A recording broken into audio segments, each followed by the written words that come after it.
Hi అండి, అందరికీ నమస్కారం. Welcome to my channel. ఈ వీడియోలో ఏబిఎన్ రాధాకృష్ణపై హైకోర్టు తీవ్ర ఆగ్రహం అండి. సో ఇందుకు సంబంధించిన పూర్తి సమాచారాన్ని మనం ఈ వీడియోలో తెలుసుకుందాం. వీడియోని ఎక్కడ కానీ స్కిప్ చేయకుండా ఎండ్ వరకు చూడండి, పూర్తి ఇన్ఫర్మేషన్ అర్థమవుతుంది. ఫ్రెండ్స్, ఇక విషయానికి వచ్చినట్లయితే వైఎస్ వివేకానంద రెడ్డి హత్య కేసులో న్యాయస్థానం ముందు పెండింగ్లో ఉండగా ఆ కేసు గురించి కథనాలు ఎలా ప్రచురిస్తారు అని ఆంధ్రజ్యోతి యాజమాన్యానికి హైకోర్టు నిలదీసింది.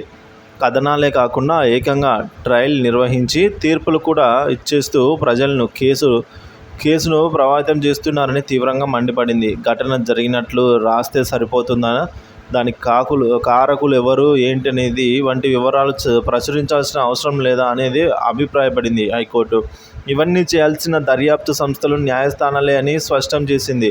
ఇదే సమయంలో ఆంధ్రజ్యోతి యాజమాన్యంపై అప్పటి రాష్ట్ర ప్రభుత్వం దాఖలు చేసిన క్రిమినల్ కేసులు చెల్లవని, దీనిపై తాము నిర్ణయాన్ని తీసుకుంటామని కోర్టు తెలియజేస్తామని రాష్ట్ర ప్రభుత్వం హైకోర్టుకు నివేదిక ఇచ్చింది. అప్పటి నుంచి క్రిమినల్ కేసులో తదుపరి చర్యలన్నీ నిలిపివేయొచ్చని కూడా తెలిపింది.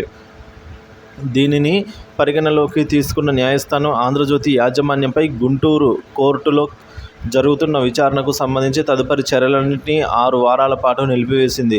Andhra Jyothi MD Vemuri Radhakrishna, editor K శ్రీనివాస్కు వ్యక్తిగత హాజరు నుంచి మినహాయింపునిచ్చింది. తదుపరి విచారణను 4 వారాలకు వాయిదా వేసింది. ఈ మేరకు న్యాయమూర్తి జస్టిస్ బొప్పన వరాహ లక్ష్మీనరసింహ చక్రవర్తి మంగళవారం ఉత్తర్వులు అయితే జారీ చేశారండి. వివేకానందరెడ్డి హత్య కేసులో ఉన్న ఒక వ్యక్తి అప్పటి ప్రభుత్వ ప్రధాన కార్యదర్శి సిఎస్ జవహర్ రెడ్డి తన కారులో కడప నుండి తాడేపల్లికి తీసుకొచ్చారంటూ ఆంధ్రజ్యోతి గత ఏడాది ఒక తప్పుడు కథనం ప్రచురించింది. ఈ కథనం ప్రభుత్వ ప్రతిష్టను దెబ్బతీసేలా ఉందంటూ రాష్ట్ర ప్రభుత్వం తరఫున అప్పటి పబ్లిక్ ప్రాసిక్యూటర్ గుంటూరు కోర్టులో Andhra Jyothy MD Vemuri Radhakrishna, editor K శ్రీనివాస్పై క్రిమినల్ కేసులు దాఖలు చేశారు. గుంటూరు కోర్టు వాళ్ళిద్దరినీ కూడా వ్యక్తిగత హాజరుకు ఆదేశించింది. ఈ కేసును కొట్టేయాలని, తదుపరి చర్యలు నిలిపేయాలని, వ్యక్తిగత హాజరు నుంచి మినహాయింపు ఇవ్వాలని కోరుతూ రాధాకృష్ణ, శ్రీనివాస్ వేర్వేరుగా హైకోర్టులో పిటిషన్లు దాఖలు చేశారు. ఈ వ్యాజ్యాలపై జస్టిస్ చక్రవర్తి మంగళవారం విచారణ జరిపారు. పిటిషనర్ల తరపు న్యాయవాది గింజుపల్లి సుబ్బారావు వాదనలు వినిపిస్తూ ఆంధ్రజ్యోతి కథనం గురించి ఏ సెక్షన్ కింద కేసు దాఖలు చేశారో వివరించారన్నమాట.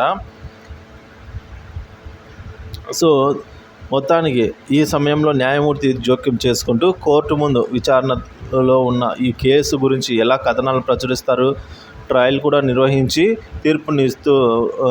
తీర్పునిస్తారంటూ మండిపడ్డారు. సో ఘటన గురించి మాత్రమే రాశామని సుబ్బారావు చెప్పగా, ఘటన అంటే ఏమిటి, ఒక వ్యక్తి గాయపడితే గాయపడ్డాడు అని రాయాలి, అంతే తప్ప ఆ వ్యక్తిని ఎవరు గాయపరిచారు, దాని వెనుక ఎవరున్నారు, అంతిమంగా తప్పు ఎవరిది వంటి విషయాల గురించి చెప్పాల్సింది మీరు కాదు, దర్యాప్తు అధికారులు, న్యాయస్థానాలే అని న్యాయమూర్తి స్పష్టం చేశారు. సో ఈ మేరకు హైకోర్టు ఏబిఎన్ రాధాకృష్ణ మీద అయితే తీవ్ర ఆగ్రహంగా అయితే ఉందన్నమాట.